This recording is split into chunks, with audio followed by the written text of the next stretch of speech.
Уже несколько лет борюсь за продвижение нескольких идей. Значит, создал общественное объединение под названием «Путь из варяг в реки». Эко-культурно-общественное объединение. Тема какая? Первое предложение – это на базе реки Витьба создать так называемый белорусский Диснейленд. У нас губернатор мечтает город сделать городом туристов. Городом там чуть ли не... А как туристы пойдут? Для чего они пойдут в этот город периферийный?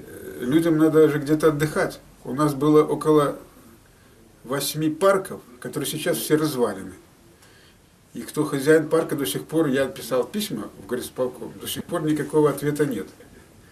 И, значит, пришел к выводу, что надо хотя бы создать один парк, парк Фрунзе, плюс вот река Витьба, как историческая тема для продвижения так называемого мини-пути из варяг в реки, и наподобие Диснейленда с нашими историческими там, богатырями, рыцарями, которые были в период. То есть создать такой эффект кафе и так далее, там, ресторана в одном стилевом каком-то решении. Например, сказочно-былинно-историческое. Для чего эти парки существуют? Для того, чтобы там больше 3 не собираться?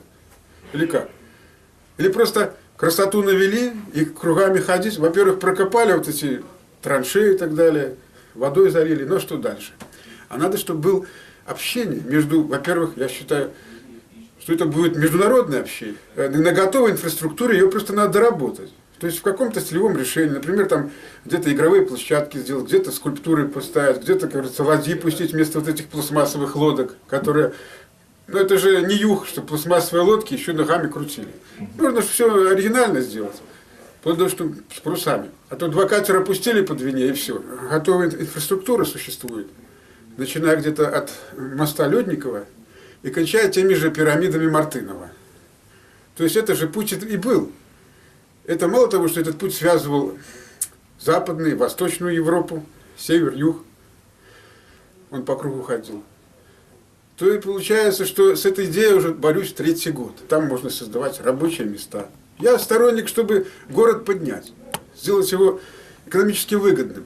Но не поднять его за счет, например, там, развлечений типа рулеток, а поднять его за счет культурных каких-то направлений.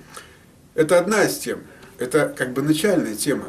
Дальше тема затрагивается, продолжение. В каждом районе, у нас всего 3, существуют детские площадки.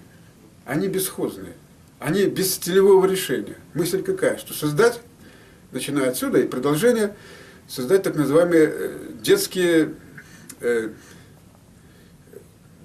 такие туристические мини-площадки, чтобы люди заинтересованы были следить за площадками, не алкаши там только пили и так далее, а чтобы это какое-то стилевое решение, какой-то сказки. И вот детский туризм, можно сказать, создать. Это новое тоже направление, которое предлагаем.